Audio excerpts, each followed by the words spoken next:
The gentle aroma of Lorraine's special coffee filled the quiet kitchen, wrapping the room in a warm, familiar embrace that seemed to pause time itself. Outside, the morning sunlight softly spilled through the window, casting a golden glow on the worn wooden table where he sat, lost in thought.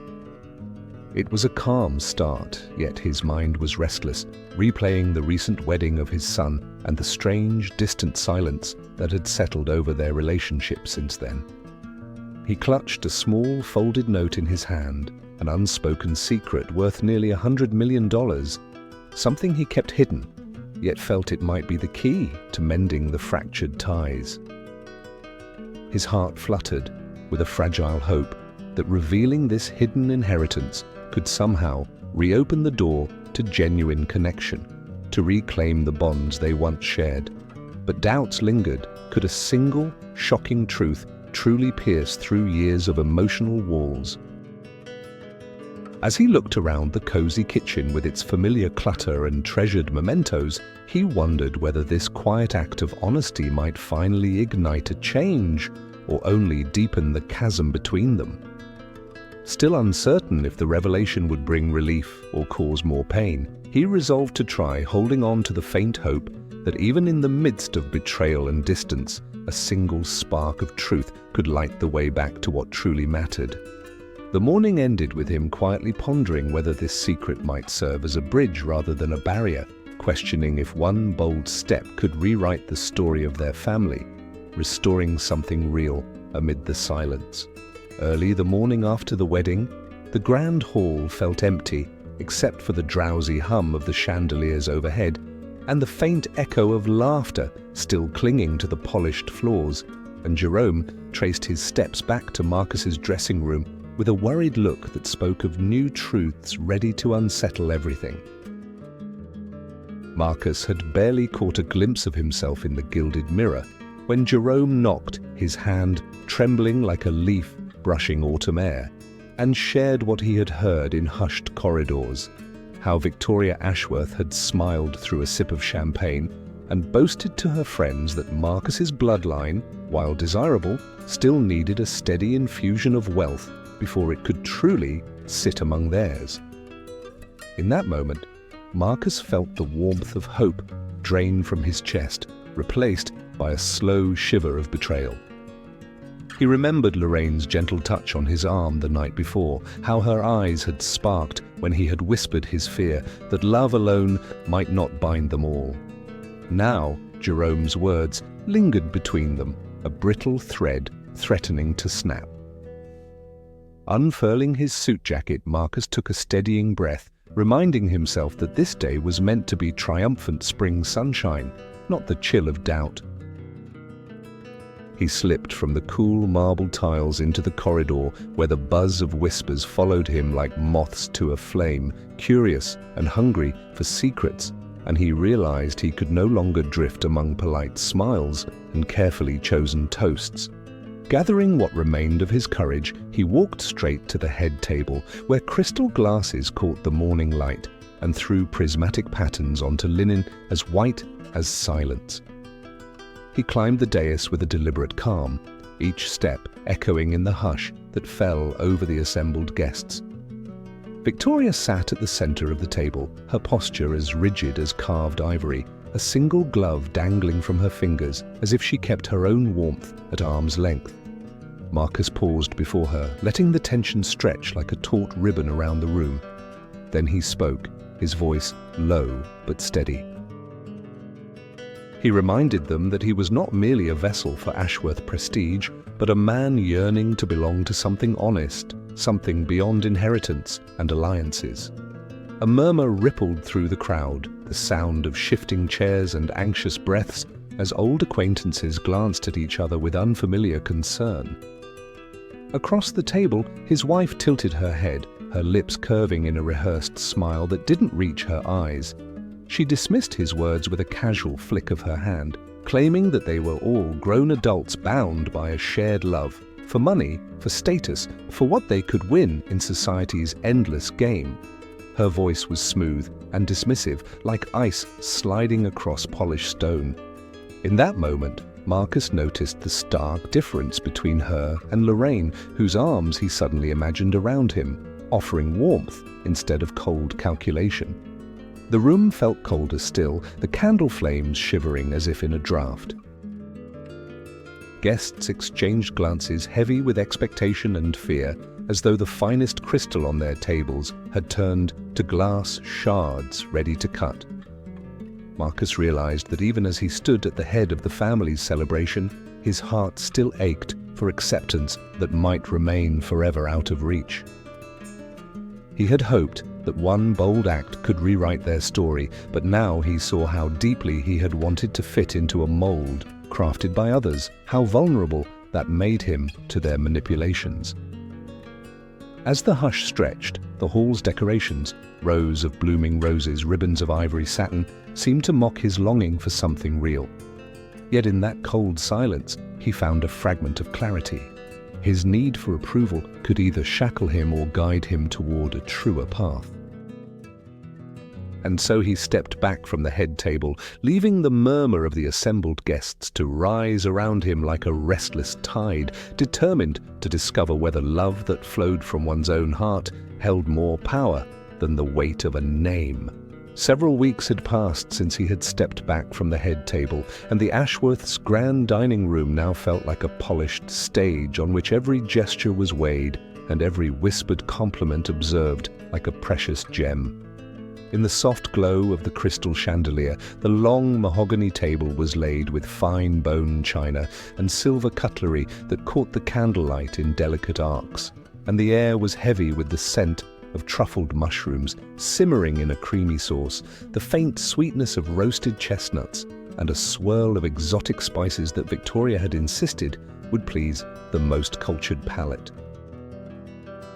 Guests arrived in velvet and lace, their laughter tinkling like porcelain as they remarked on the daughter's exquisite cameo necklace, its tiny profile framed by a halo of diamonds that sparkled as she moved, and on Charles's tailor-made coat, every seam stitched with the precision of a master craftsman.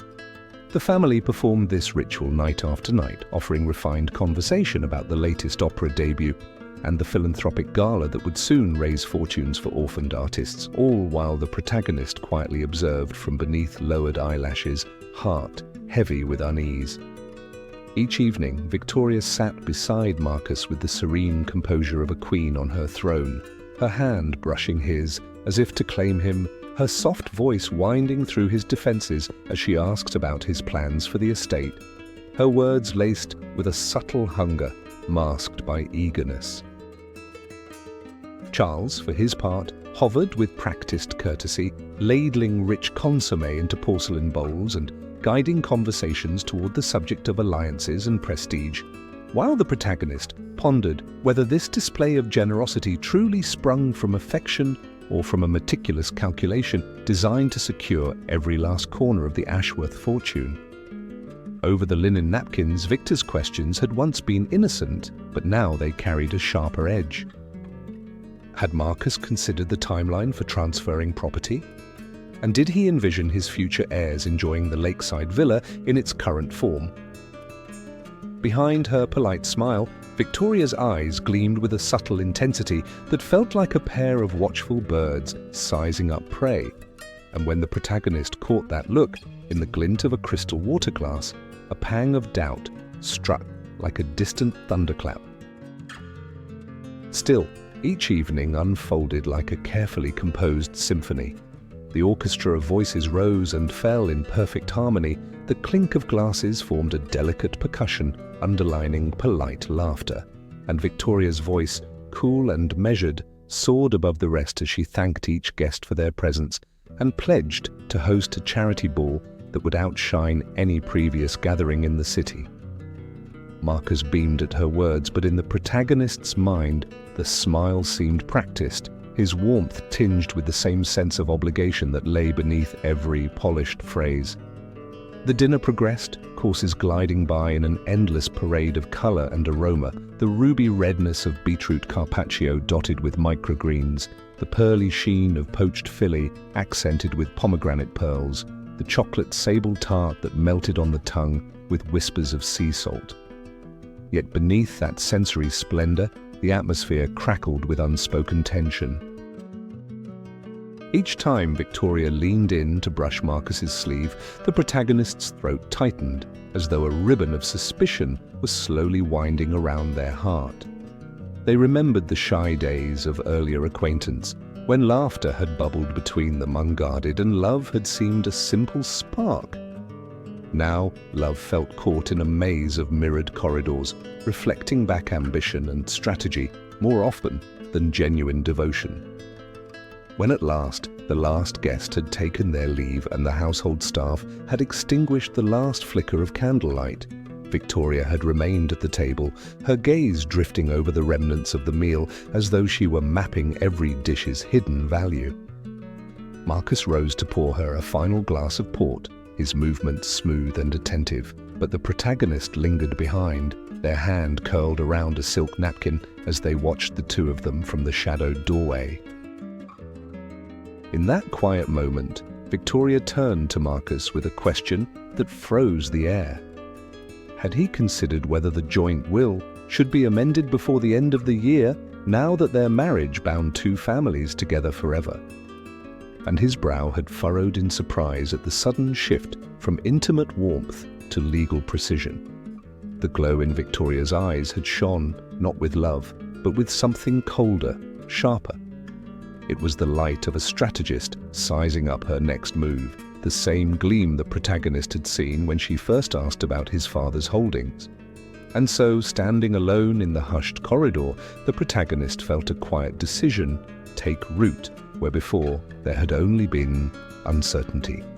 They would need to unravel the true intentions hidden beneath Victoria's gracious manners to discover whether her devotion flowed from the heart or from her relentless determination to secure the Ashworth legacy for herself. As the distant echo of footsteps faded and the mansion settled into a hush, that question, once buried beneath the clatter of silver and the perfume of roses in full bloom, rose like a tide of truth, ready to reshape every bond and every carefully arranged guise.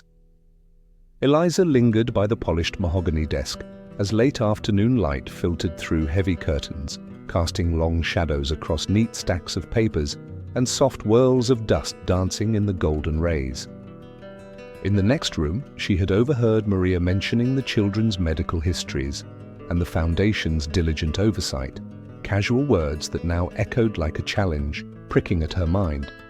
She remembered how Maria had smiled while arranging tea, her voice gentle as she spoke of routine checkups and genetic screenings, and how Victoria had listened with that same serene composure she always wore like a mask. Ever since that moment in the hallway, Eliza could not shake the sense that something crucial lay hidden beneath the carefully curated talk of family and philanthropy. Determined to understand the depth of those cryptic remarks, she found herself drawn to the private archives tucked away behind locked doors, where records of every child's birth had been filed under the Foundation's seal. Heart-thudding, she retrieved an old brass key from the top drawer and stepped into the hushed corridor, lined with leather-bound ledgers and heavy metal cabinets. The air smelled faintly of steel and old ink, and each cabinet door emitted a dull, resonant click as she opened it, releasing the cold metallic scent that clung to her senses.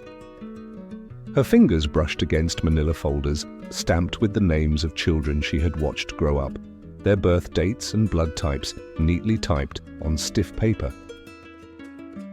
With careful deliberation, she rifled through documents that bore the Foundation's emblem, alert for any sign of irregularity. The rustling of papers was so loud in the stillness that she half expected someone to rush in, but the only witness was her own pounding pulse. She paused over one folder labeled with Victoria's elegant script, noting a series of donor codes instead of parental genetic markers. Curious dread jolted her, and she traced her fingertip along a chart that listed a string of alphanumeric identifiers in place of family surnames. Each entry felt colder than the last, and Eliza's breath hitched as she realized the children's bloodlines were traced not to Victoria or Marcus, but to anonymous contributors. She flipped through official forms, meticulously signed and notarized, yet the signatures of medical professionals bore subtle inconsistencies with those she had seen before. A faint whisper of betrayal curled in her chest as she pieced together disparate fragments.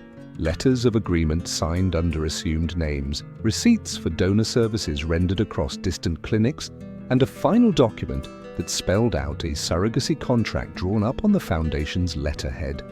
It spoke in legalese of infertility undisclosed, of measures taken to preserve a family legacy at any cost, and of the children welcomed into the household not as biological heirs but as carefully selected embodiments of a meticulously crafted public image. Behind her eyelids, she saw Victoria's serene expression, the warm lullabies she had sung to the nursery's sleeping twins, the soft laughter that once felt entirely genuine. Now every memory shimmered with uncertainty, haunted by the doubt that Victoria's maternal love had been founded on deception. Eliza's hands trembled as she closed the file and pressed it to her chest, the rustle of paper echoing like a faint confession in the cavernous room. She took a steadying breath and scanned the other shelves, imagining more evidence waiting to be uncovered. Somewhere within those walls lay the truth of the children's origins, the answer to why Victoria had insisted on secrecy, and why the Foundation had never mentioned a single word of surrogacy. A low hum of electricity from a distant elevator carriage reminded her of the risks. Discovery here would shatter trust and tear through the family facade she had admired.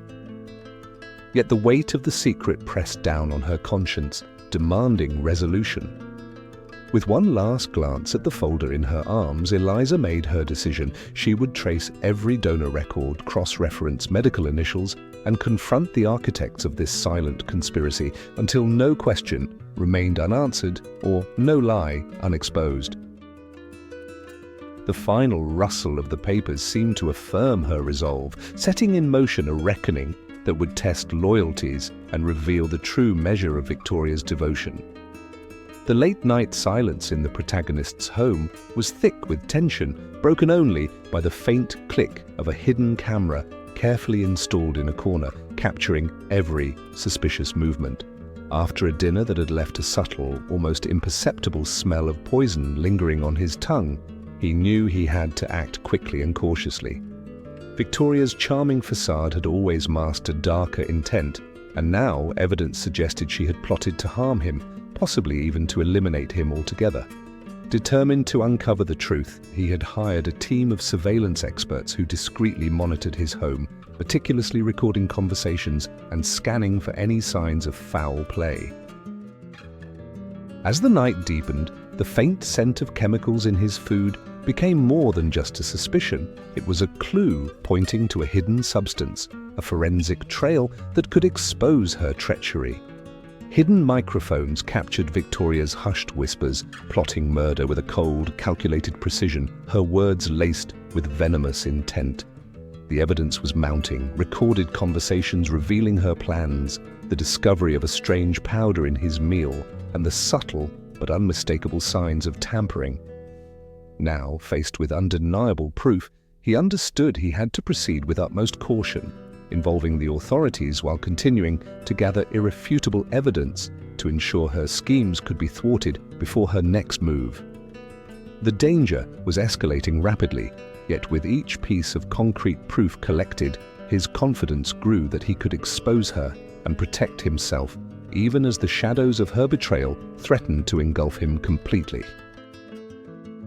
The stakes had never been higher, and as dawn approached, he knew that the fragile line between life and death was now drawn by the evidence he held in his hands, making every moment a race against time to prevent her deadly plan from coming to fruition.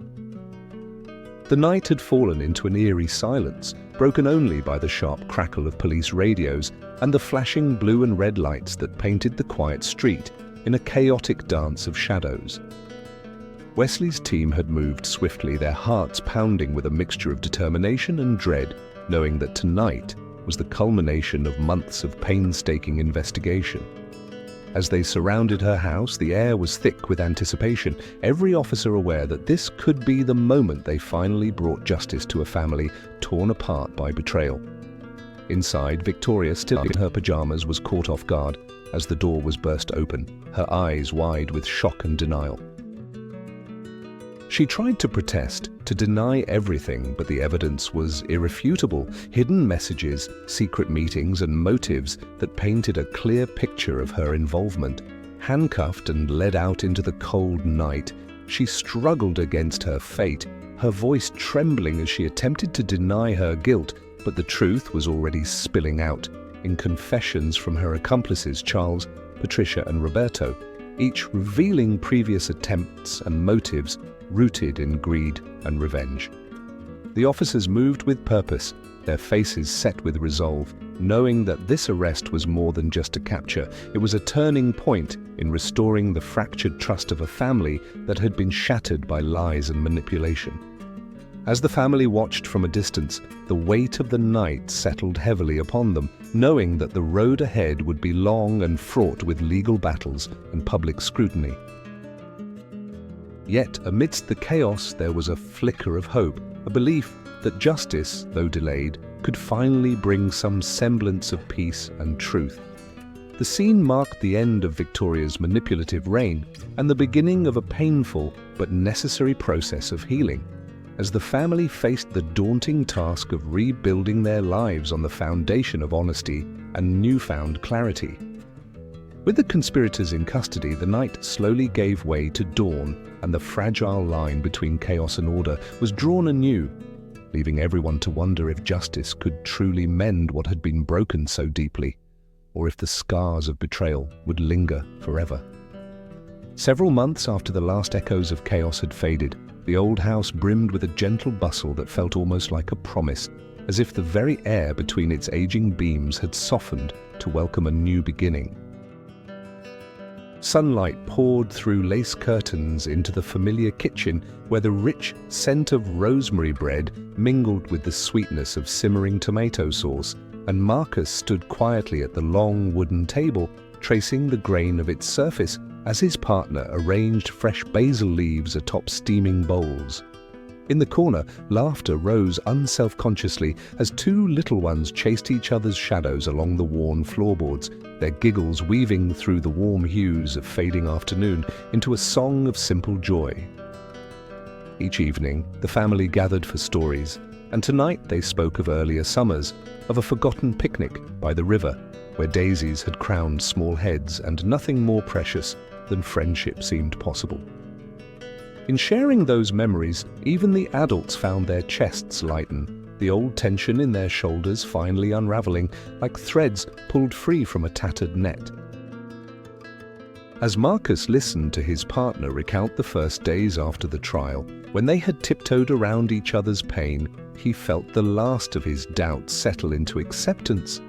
They had once measured success in fortunes and status, but now every glance, the steady pat of a small hand against his knee, the way his partner's eyes shone with pride at a child's shy question, proved that trust and love held infinitely more weight than any ledger. In the soft glow of lantern light that dripped golden warmth into every corner, the family made a tentative pact to anchor their new identity in honesty and shared purpose, to hold weekly meetings beneath the arched hallway where vows of patience and kindness could be spoken aloud, and to honor each small triumph with applause instead of silence. Beyond the walls of home, the foundation they had established grew into something vibrant and heartfelt, offering mentoring circles in the community hall and scholarship opportunities that bore the names of long-ago relatives whose legacy had once been tarnished.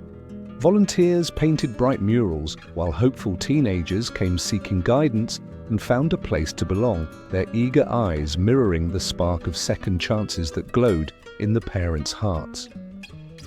When the elder child, cheeks flushed with excitement, described her plan to teach younger students how to read by planting tiny libraries in parks, both parents felt a swelling pride that eclipsed any memory of old betrayals.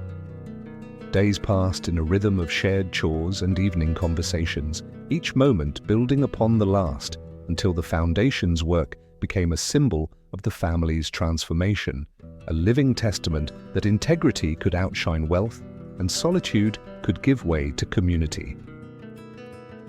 Throughout it all, the kitchen table bore the weight of countless meals and midnight whispers, its surface scratched by candle wax and salted by tears that now seemed like the price of wisdom.